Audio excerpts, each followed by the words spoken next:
둘째 날 우리가 나눌 말씀은 누가복음 22장 54절부터 65절 이 베드로의 부인 이후에 예수님께서 우리를 구원하신 말씀을 같이 우리 합독하겠습니다. 같이 자막을 보고 합독합니다. 시작. 예수를 잡아 끌고 대제사장의 집으로 들어갈새 베드로가 멀찍이 따라가니라. 사람들이 뜰 가운데 불을 피우고 함께 앉았는지라. 베드로도 그 가운데 앉았더니 한 여종이 베드로의 불빛을 향하여 앉은 것을 보고 주목하여 이르되 이 사람도 그와 함께 있었느니라 하니 베드로가 부인하여 이르되 이 여자여 내가 그를 알지 못하노라 하더라.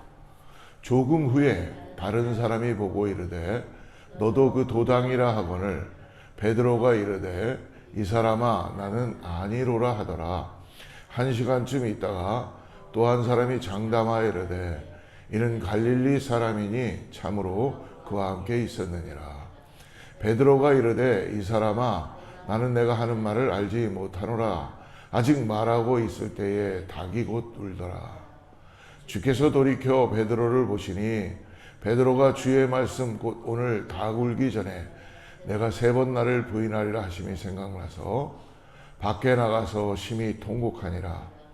지키는 사람들이 예수를 희롱하고 때리며 그의 눈을 가리고 물어 이르되 선지자 노릇하라 너를 친 자가 누구냐 하고 이외에도 많은 말로 욕하더라. 아멘. 오늘 고난주간 둘째 날 고난을 통해서 십자가로 나아가신 죽음을 통해 생명으로 우리를 대신하여 수치와 조롱과 모욕을 통해서 구원으로 나가신 예수 그리스도를 깊이 묵상하는 오늘 하루가 되시기를 축복합니다. 오늘 말씀을 보면 장담했던 베드로, 그러나 베드로의 실패를 볼 수 있죠. 우리는 누구나 다 실패하는 걸 두려워합니다. 그래서 어쩔 때는 시도하지 않을 때도 있고요. 정말 전전긍긍하며 우리 실패를 우리는 굉장히 아쉬워하고 후회하고 또 더 나아가서 조심하는 우리의 모습들이 많이 있죠. 그러나 우리가 이 땅을 살아가는 동안에는 수많은 실패를 할 수밖에 없는 우리의 삶의 모습이 항상 있다는 것입니다. 오늘 고난주간 이틀째 주님이 우리에게 주시는 말씀은 우리는 실패한다는 것이죠. 그러나 실패 이후에 어떤 삶을 살아야 되는지를 가르쳐 주시는지를 믿습니다.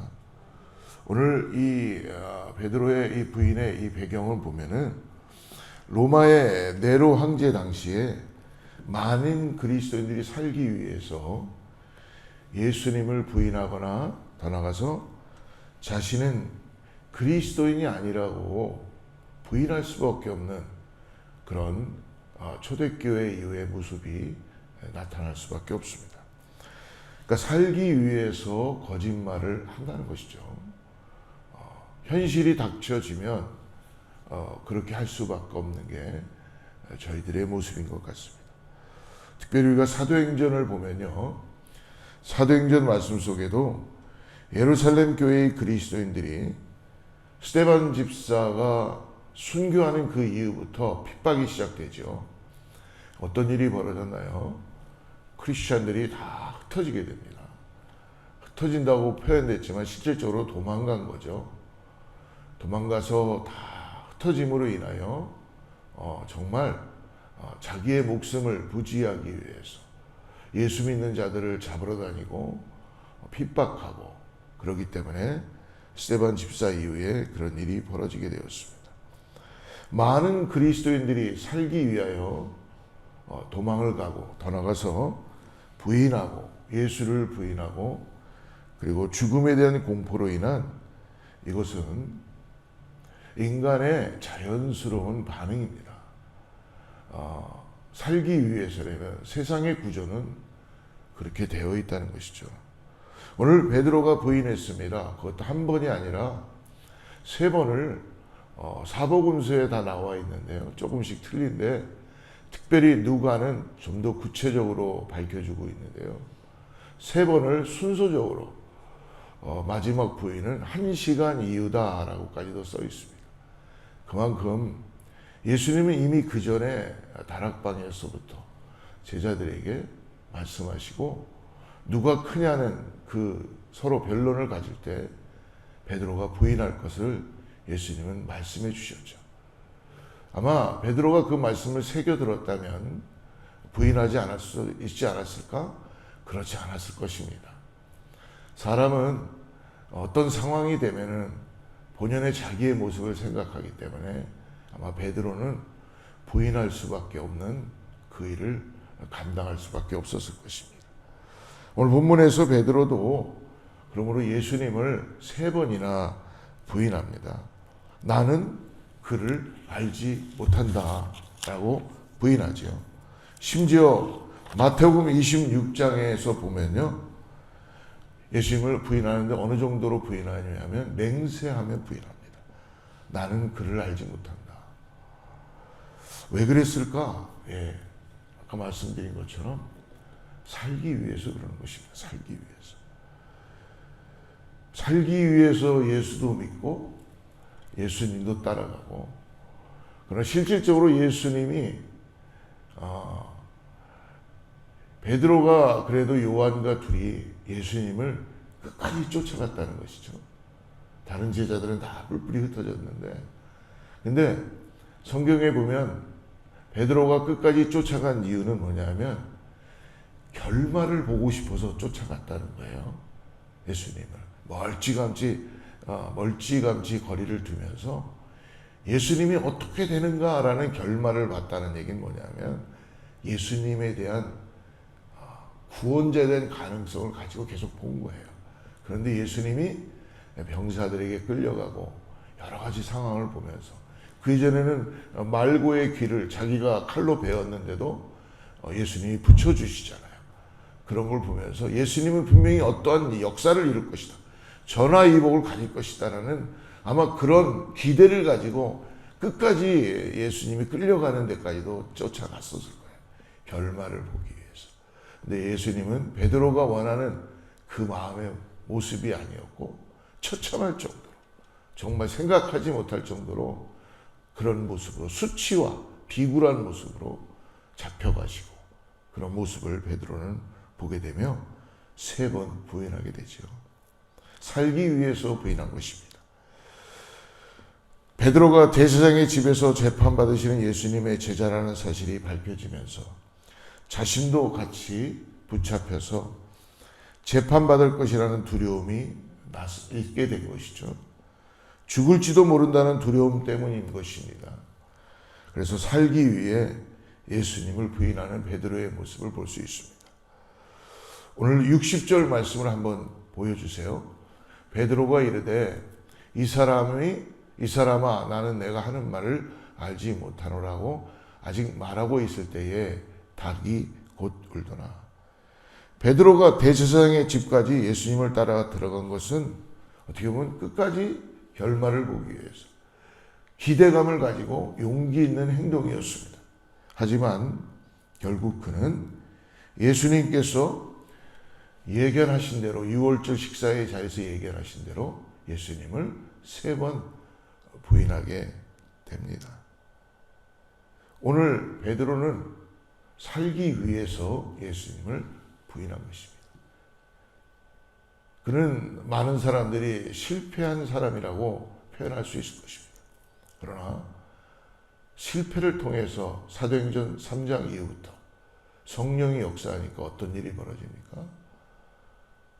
그는 예수 그리스도를 놀랍게 증거하며 이제 더 이상 부인하지 않는 믿음의 삶을 살아가는 참된 제자의 모습을 보여주고 있다는 것입니다.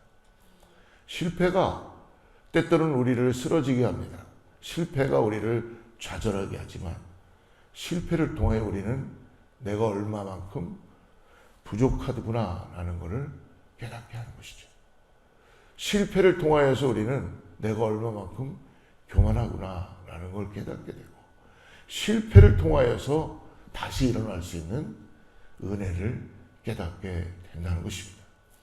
베드로가 부인했던 것은 살기 위해서, 자기가 살아갈 수밖에 없기 때문에 부인한 것이라는 것입니다.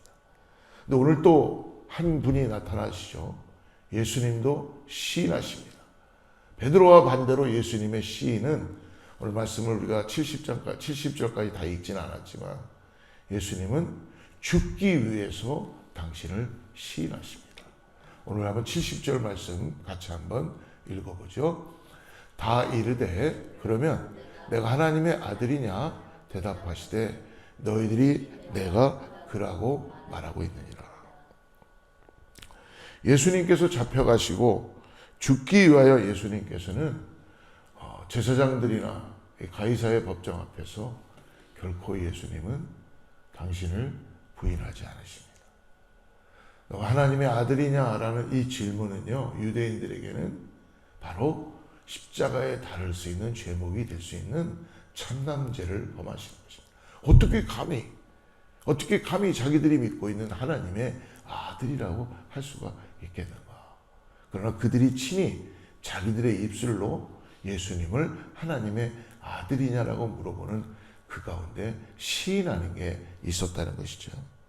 예수님께서는 이 땅에 오신 이유는 살기 위해서 오신 것이 아니고 하나님의 아들로서 이 땅에서 죽기 위해서 오신 것입니다.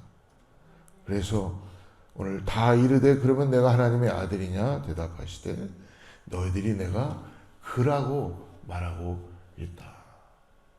오늘 예수님께서는 하나님의 아들이 맞습니다.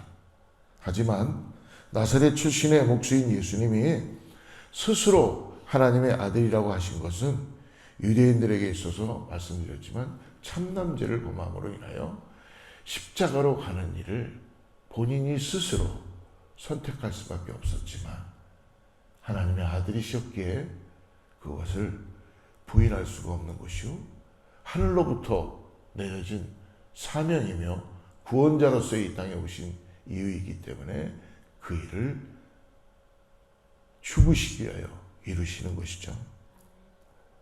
오늘 하나님께서는 예수님을 통하여서 이 땅에 통곡하는 자들을 살리시기 위하여 오신 것입니다. 베드로는 살기 위해 예수님을 부인하고 예수님은 죽으시기 위해 자신이 하나님의 아들이심을 시인하셨습니다. 베드로는 3번 부인할 것이라는 예수님의 말씀이 생각나서 밖에 나가 어떻게 했다고 말씀합니까? 62절 밖에 나가서 심히 통곡하니라. 자기가 3번 부인한 걸 깨닫는 그 순간 예수님과 눈이 마주치게 되고 그는 심히 통곡하는 그런 모습을 가지게 된다는 것이죠. 깨닫게 된 것입니다. 그러므로 인하여서 두려움에 굴복하여 예수님을 모른다고 부인한 사실이 너무나도 부끄럽고 수치스러웠기 때문에 그는 큰 소리로 울 수밖에 없었습니다. 여러분, 우리도 때때로 예수님을 부인하고 예수님을 모른다는 그런 삶을 살아갈 때가 있을 것입니다. 그럴 때 우리 안에서 다시 한번 이 통곡하는 그런 돌이킴이 나타나게 돼야 될 줄을 믿습니다. 예수님은 하나님의 아들이심을 시인하심으로 인하여 결국 십자가에서 죽으셨습니다. 그러므로 인해서 에베소서 1장 20절에서 말씀해 주죠. 하나님께서 예수 그리스도를 죽은 자들 가운데 다시 살리시고 하나님의 오른편에 앉히셨도다. 할렐루야. 모든 인류를 구원하시게 하여서 통곡하는 자들의 그 눈물을 닦아주시고 그리고 생명으로 역사하시게 하여 죽으시게 하여 구원하는 유일한 길이 되셨다는 것입니다. 사랑하는 성도 여러분, 예수를 믿는 우리가 해야 할 일은 오늘 분명해 보입니다. 하지만 여러분, 우리는 배신하지 않기 위해서, 부인하지 않기 위해서 오늘도 믿음을 지키고 나갑니다. 하지만 여러분, 부인하지 않기 위해서, 배신하지 않기 위해서 우리가 아무리 노력을 해도 우리는 또 부인할 수 있는 자리에 설 수 있을 수 있습니다. 그러나 여러분, 그것에 집중하는 것보다는 더 중요한 건 무엇입니까? 오늘 예수님의 살리심을 기쁨으로 받아들이고 예수님의 십자가를 더욱더 바라보시기를 축복합니다. 예수님께서는 제자들이 배신할 것이라는 것을 이미 알고 계셨어요. 어떤 상황이 돼서 배신한 것이 아니라 우리의 상태를 알고 계시다는 것입니다. 그것이 바로 오늘 어제 나눴던 말씀처럼 우리를 의롭다 하시면서 칭함을 입혀주신 하나님의 은혜인 것을 잊지 마시길 바랍니다. 오늘도 우리가 어떠함 때문에, 우리의 어떤 그 작정과 우리의 결단 때문에 하나님이 우리를 구원하신 것이 아니요, 예수 그리스도의 그 놀라운 은혜와 우리를 사랑하심으로만이 우리를 구원하셨다는 걸 잊지 마시고, 오늘도 예수님의 십자가를 깊이 묵상하면서 그분과 함께 동행하는 오늘 고난주간 이틀째 하루가 되시기를 주의로 축복합니다. 오늘 그 십자가의 길을 걸어갈 때에 다시 한번 주님이 우리를 일으키시고 우리에게 은혜를 주셔서 우리의 힘과 우리의 노력으로 오늘 살아가는 것이 아니라 수없이 부인할 수밖에 없는 우리의 심령 가운데, 수없이 배반할 수밖에 없는 우리의 모습 속에서 다시 주님이 우리를 일으키시고 그리고 복음 앞에서 우리를 세우시며 전하게 하여 주실 줄 믿습니다. 나를 의지하는 것이 아니요, 나를 살리신 우리 하나님을 의지하시고 오늘도 성령 하나님 함께 동행하는 귀한 하루가 되기를 축복합니다. 기도하겠습니다. 이 시간 우리 잠깐 한 세 가지 놓고 같이 기도하는데요. 오늘 끝까지 나의 믿음을 지켜서 나가게 하여 주시옵소서라고 우리 같이 기도했으면 좋겠고요. 우리 어거스타 제일순복음교회가 예수님의 복음을 전하는 교회 되게 하시옵소서. 그리고 더 나아가서 우리 가정의 자녀들에게 오늘도 험난한 세상 속에서 지혜를 주셔서 예수님을 따라가는 믿음의 삶 되게 하여 주시옵소서라고 함께 기도하겠습니다. 하나님 감사합니다. 오늘도 주님께서 이 새벽에 우리를 깨워주시고 주님 전에 나와 우리가 믿음을 지키며 우리의 모든 상태를 이미 알고 계시는 주님이 우리를 새롭게 하심을 감사합니다. 오늘 아버지, 나의 나됨을 의지하는 것이 아니요, 오늘도 나를 구원하신 예수님의 그 사랑과 십자가의 은혜를 깨닫고 오늘도 나아갑니다.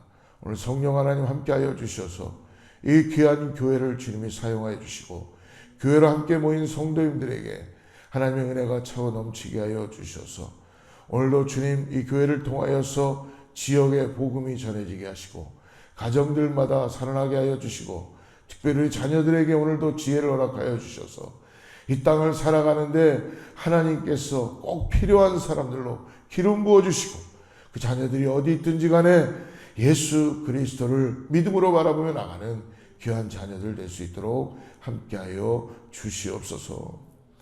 하나님 감사합니다. 오늘도 고난주간 우리가 예수님의 십자가를 다시 바라보면서 내가 또 주님 세상에 속해서 살아갈 수밖에 없는 나의 모습 속에서 오늘 나를 구원하신 주님의 그 살리심을 다시 믿음으로 바라보면서 주님의 십자가만을 바라보고 예수님의 사랑을 깨닫고 오늘 감사함으로 나가는 귀한 우리 사랑하는 성도님들 되게 하여 주시옵소서. 오늘 성령님, 오늘 하루 정말 주님의 십자가를 통하여서 오늘 믿음 가운데 주님 우리가 나가길 원합니다. 성령님, 우리의 삶을 인도하여 주시고 가르쳐 주시고 지혜롭게 하여 주셔서 오늘 주님과 함께 동행하는 은혜가 넘치게 하여 주시옵소서. 각 가정들마다 간절히 기도하는 제목들마다 이미 주님이 응답하시고 역사하시는 줄을 믿습니다. 주님, 이 교회와 우리 가정과 자녀들을 위해서 하나님의 은혜가 차고 넘치게 하여 주시고 예수님의 생명의 역사가 나타나게 하여 주셔서 오늘 간절히 기도하는 우리 자녀들과 우리 가정의 식구들에게 우리 공동체의 교회 가운데 하나님의 놀라운 역사가, 미라클적인 역사가 십자가의 은혜를 통하여 보혈의 능력으로 나타나게 하여 주시옵소서. 하나님, 주님께서 이미 응답하시고 역사하여 주시는지를 믿습니다. 예수님의 이름으로 간절히 기도드립니다. 하늘에 계신 우리 아버지여, 이름이 거룩할 받으시오며 나라의 마옵시며 뜻이 하늘에서 같이 땅에서도 이루어지이다. 오늘날 우리에게 양식을 주옵시고 우리 죄진 자를 사하여 준 것 같이 우리 죄를 사하여 주옵시며 우리를 시험에 들지 말게 하옵시고 다만 악에서 구하옵소서. 대개 나라와 권세와 영광이 아버지께 영원히 있사옵나이다. 아멘. 다시 나라 세우고